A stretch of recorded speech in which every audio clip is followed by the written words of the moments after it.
Hello, everybody, and I hope you have followed followed us on over here to this Facebook Live presentation. Happy to have you all here with us today. I know it's kind of a awkward thing to go from Zoom over to Facebook Live, so I really appreciate you uh, taking this journey with us. So great to have you with us here today. The first piece we're going to show you is a piece that I sort of happened upon because of the COVID closures. And I was at a Zoom meeting with several people from various arts organizations. And there I met Holly Coons, who's the executive director at Arlington Arts Center. And we've done things at Arlington Arts Center previously. We've had a couple of our fundraising events there, and if you haven't been in their facility on Wilson Boulevard, it's really a wonderful art gallery to visit, and they also always have really interesting shows. And so I said to Holly, and Holly was kind of struggling with getting their content online. And I said, well, what would you think about us trying to do something in there? And then we could have some content that maybe would do both of us some good. And so she said, yes, you can come on over. But as a prelude to getting us over there, I wanted to see what exhibits they had up. Because of the closures, they left the art exhibits up in place because the artists weren't allowed to come back in and take down their installations. So one of the installations I came across was by Mike Dax Iacovone, and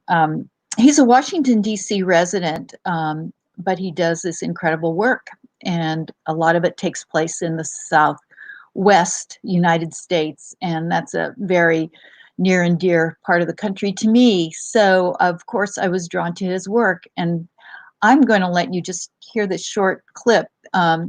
I did an interview with Mike before we started this piece.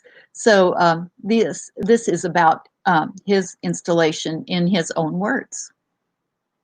They're all done in the Bonneville Salt Flats, which is right on the Nevada-Utah border in the Great Basin Desert. I've been going there for 4 years now. Every summer I've gone for 2 weeks or sometimes 3 weeks to be in the space and work in the spaces, and not just that particular space, but all around the desert there, sometimes all the way down to the Salton Sea in Southeast California. It's 50 square miles of open salt flats, and they get flooded every year with the melting of the snow on top of the mountains nearby. So it really just levels itself out every year. And I was really drawn to it because it's just like a clean slate. Whatever you do out there is just going to be washed away within a year's time, because they'll flood and the salt will just level out again.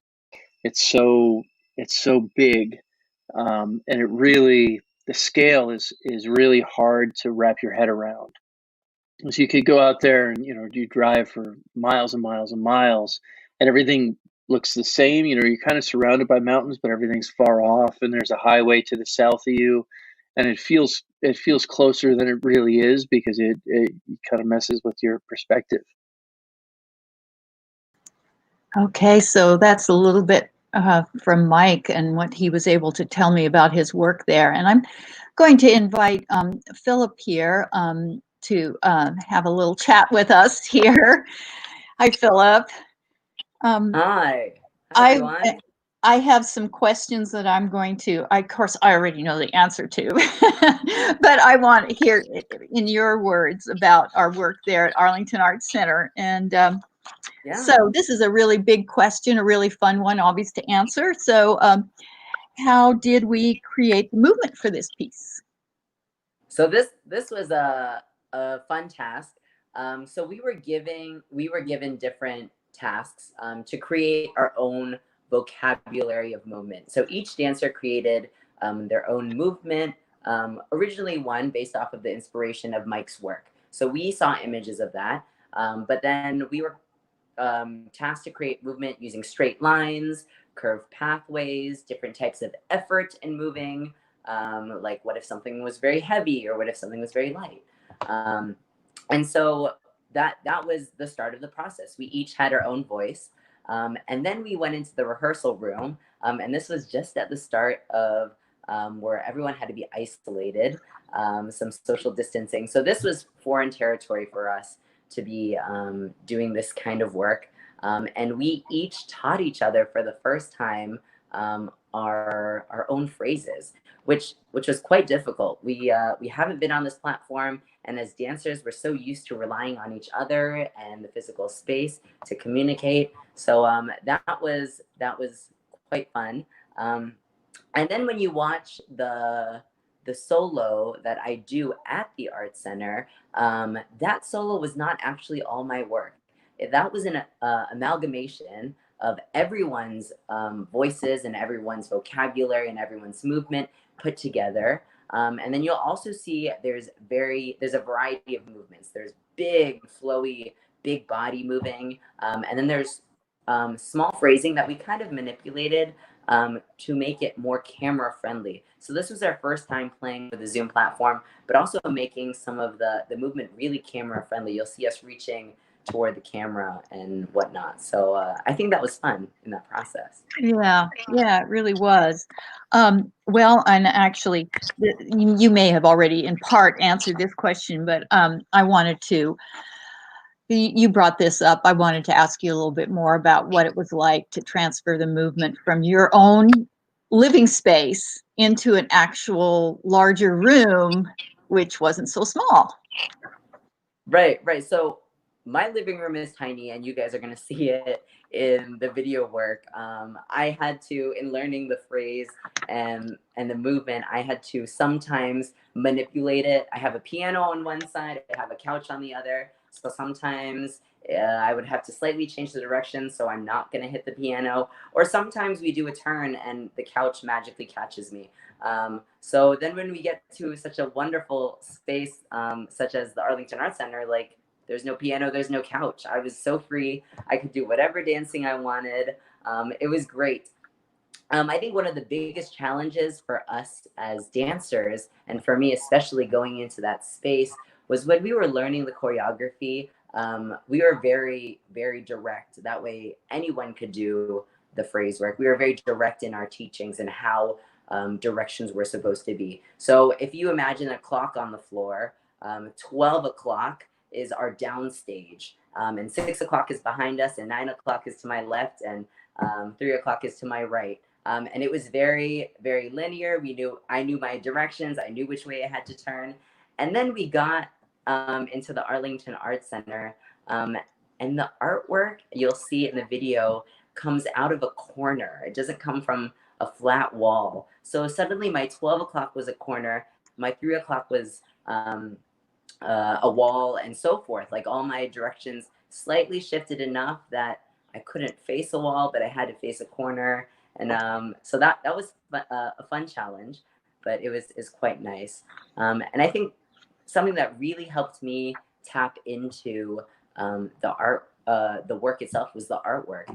My living room doesn't have any art in it, and it's kind of hard to like conceptualize what this idea is, and I only had movement in my body. But once you are in that environment and see all the art, it all makes sense. Like it was nice dancing in front of a painting and being like, oh, this arm arc makes sense for this painting, or whatnot. Yeah, and I was just going to say, as you were talking about that room, Mike, to show one of the designs he had made in Utah, he used a series of rocks in the Arlington Arts Center that then expanded out onto there's a big grass lawn in front of the space. And one of the things that surprised me when I talked with Mike, I said, he said, if you move the rocks, it doesn't make any difference. So do you want to tell a little bit about how we use those rocks to make the movement, Philip? Yeah, so I had a fun time with the rocks. I always have fun time creating choreography. And so what we did was with the rocks was we created movements using the rocks. So my inspiration was tracing the rocks on my body, or having an element of surprise. Could I make the rock disappear and reappear somewhere else? So those are fun things I got to play with. And for us, like we couldn't really fathom as dancers the size of Mike's work. We were enclosed in our houses, in our living rooms, doing our own work. And so we wanted to try to show a different way of showing effort. So we were tasked with playing with rocks, in essence. And I think one of my most favorite challenges was passing a rock to my friends through the artwork. And you'll see that in one of the videos. We're passing the rock to one another. Great. All right. I bet everybody is ready now to take a look at this piece. And we are just simply titling it right now, Applied Forces, which was the name of Mike's installation at Arlington Arts Center. So I hope you enjoy.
Okay, so that was our work with Mike, and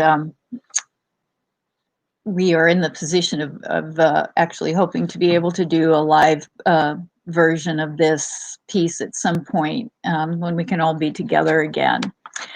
But let's go on, because I have a new special guest here to add to our stream, and that is the wonderful Emily Cruz. So great to have you here, Emily, today, and all of the great work that you've done for the 40 Plus group this time around.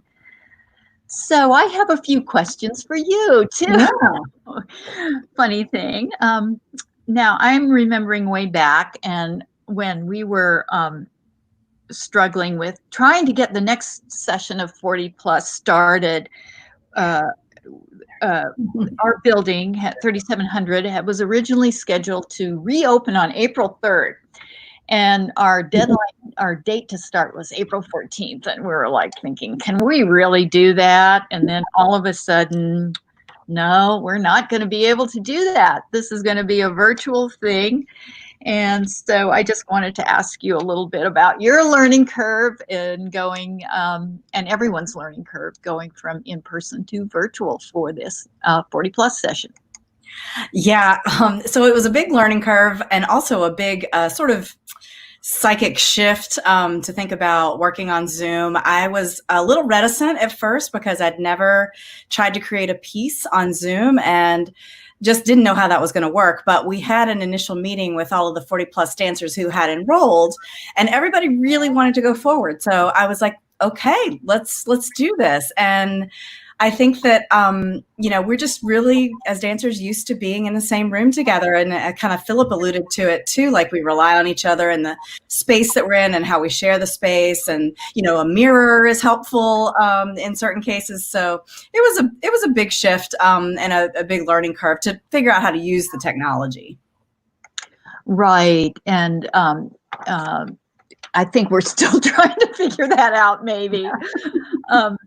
Now, I had to, or I worked with your piece as a video piece, and so I was really drawn to the music. So I wonder, I'd like you to talk a little bit about how the idea behind your piece and also the music. Yes. So the hula hoops that you'll see, I had wanted to use the hula hoops just simply as a prop starting, way back. I had ordered them already and was ready to go with them when we were going to meet in person in the studio. And as we started working, I came to think of the hula hoops as a little bit of a metaphor for the isolation, the sort of spatial isolation we were in, and how we were feeling confined, and how to start to take little steps to break out of that. So, as we start to feel safer, and as we start to trust, that the virus will eventually go away, how we were, kind of playing with going outside the hoop.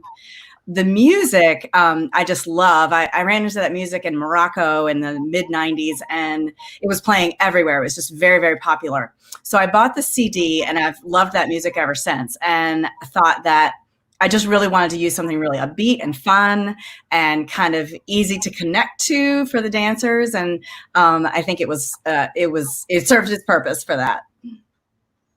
Great. Yeah. And everybody will get a treat to hear that music.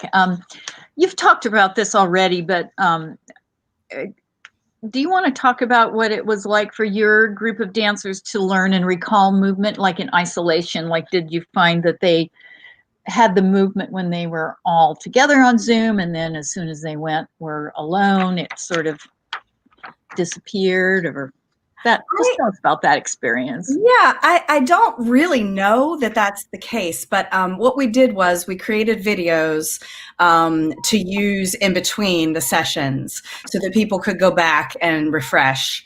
before coming back together on Zoom. It's just really different because in a normal rehearsal process, we'd have time to work together and, ask more questions and get more clarity. And with Zoom, it's kind of funny because as the choreographer, I would kind of be running back and forth to the laptop, like checking in, does anybody have any questions? And then running back, and I'd forget to adjust the camera. And, people would be like, I can't see your feet. I can't see your head.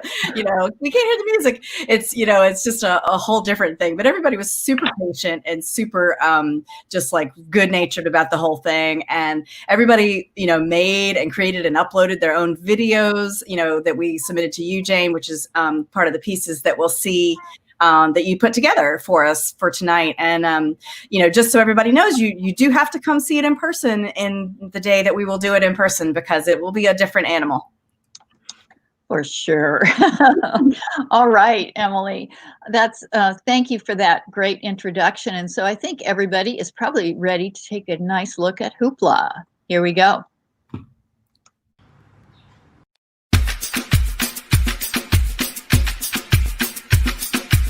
Bate forte o tambor, galera!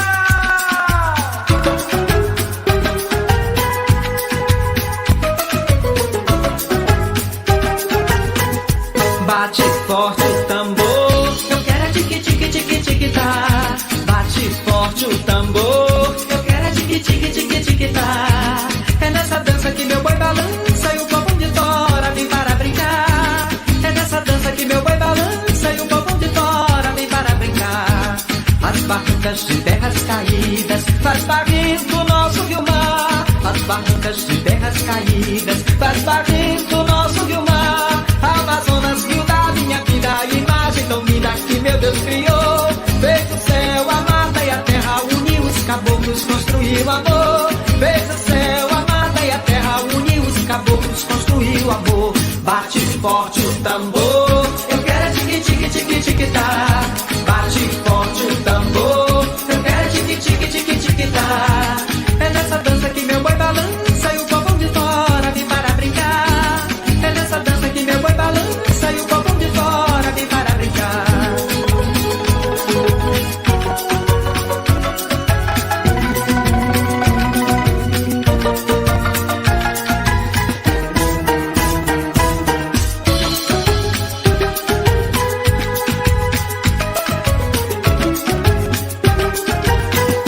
Bate forte o tambor, eu quero é tique tique tique tique tá.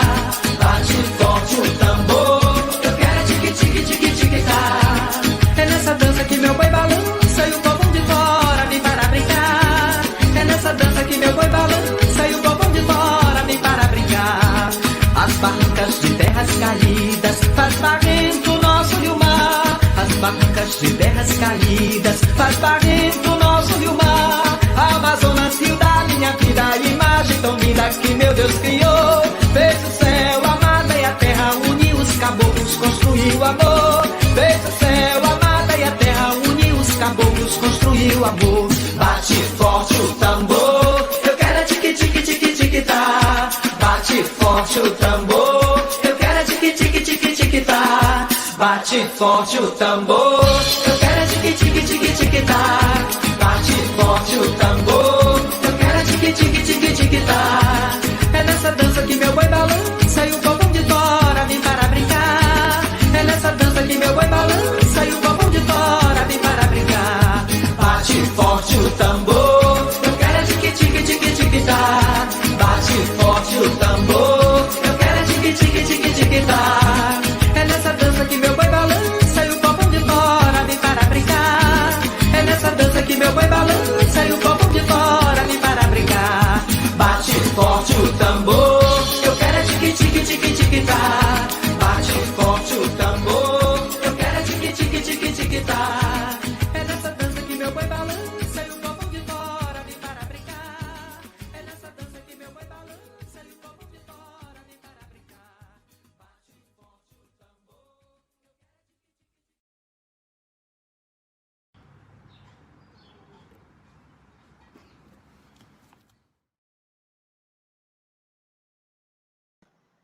All right. I'm sure everyone enjoyed that piece, and I look forward to seeing the in-person version as well.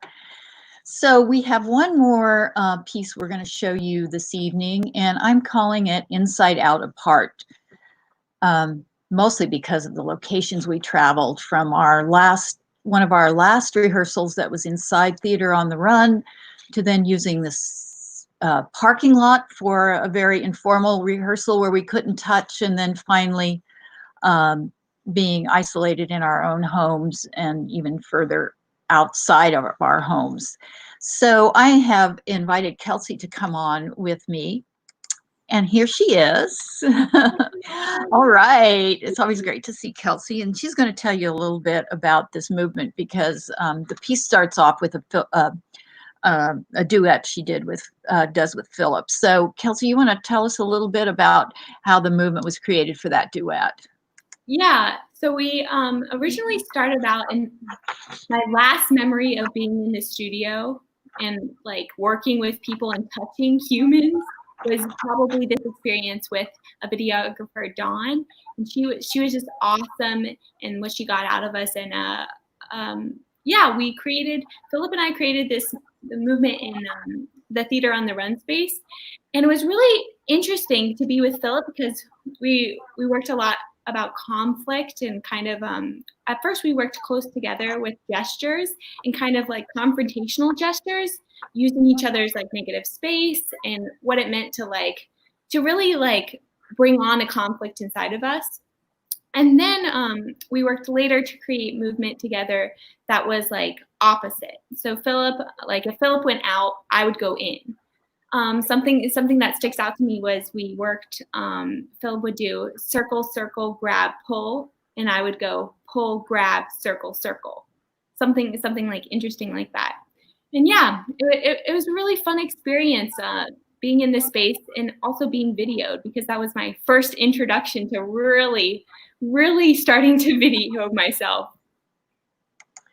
Yeah, and this piece just had so many stages because it was for our Going Polar project, and then it kind of, because of what happened, it had to shift into something else. So you want to tell us a little bit a little bit about where the movement came from that day we were working in the parking lot?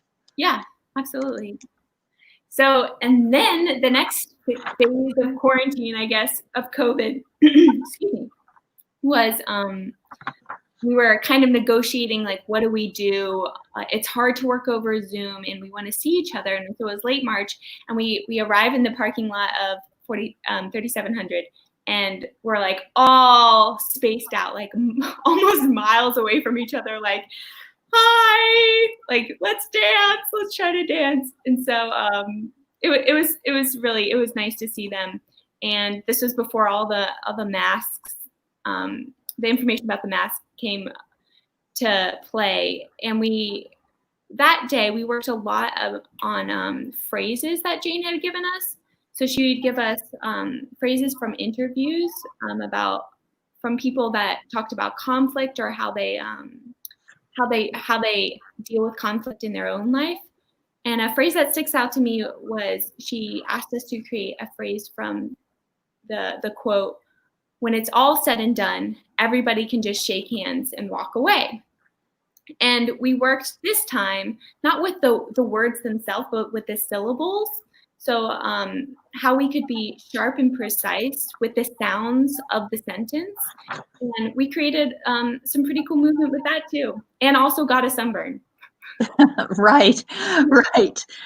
Okay, and then that brings us to the last sort of stage, which was you doing some recording that I asked you to do by finding a solid surface. So you want to tell us a little bit about that experience? Yeah.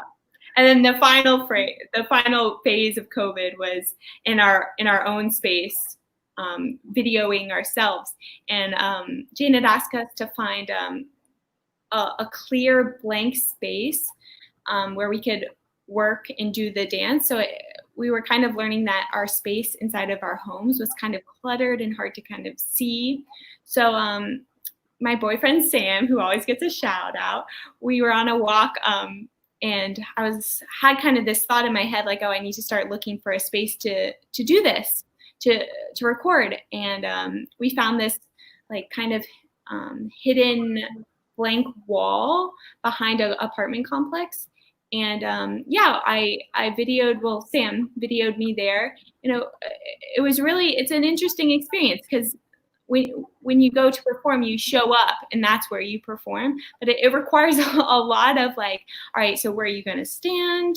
Where am I going to be? Am I inside the frame or am I outside the frame? It's just a whole different process that we are slowly learning. Right. Everything has been a bit of a jump, a new way of working. Definitely. Right. So we're going to just give you a little look at Inside Out Apart. And again, this is one of these things that we hope to bring together in a different way for a live performance. So we hope you enjoy.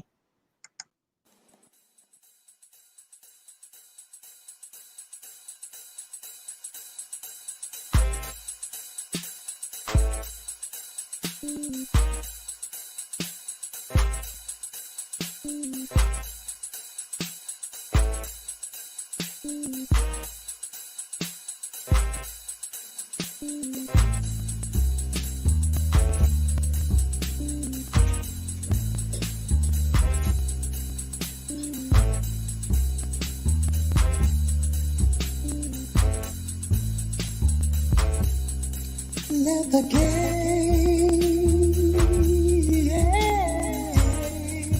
begin. Won't please.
All right, everyone. I hope you enjoyed that.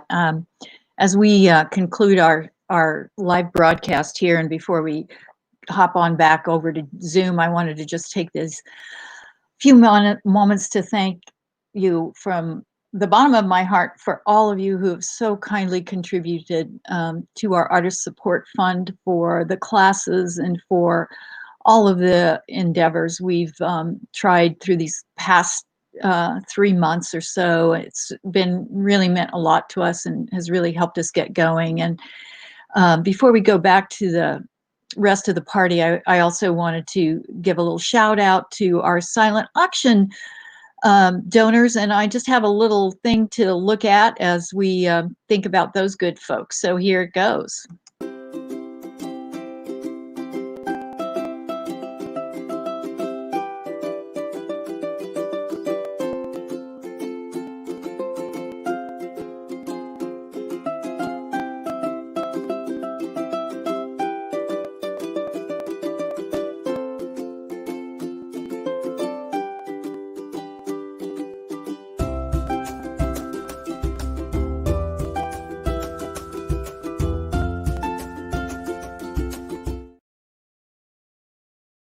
All right.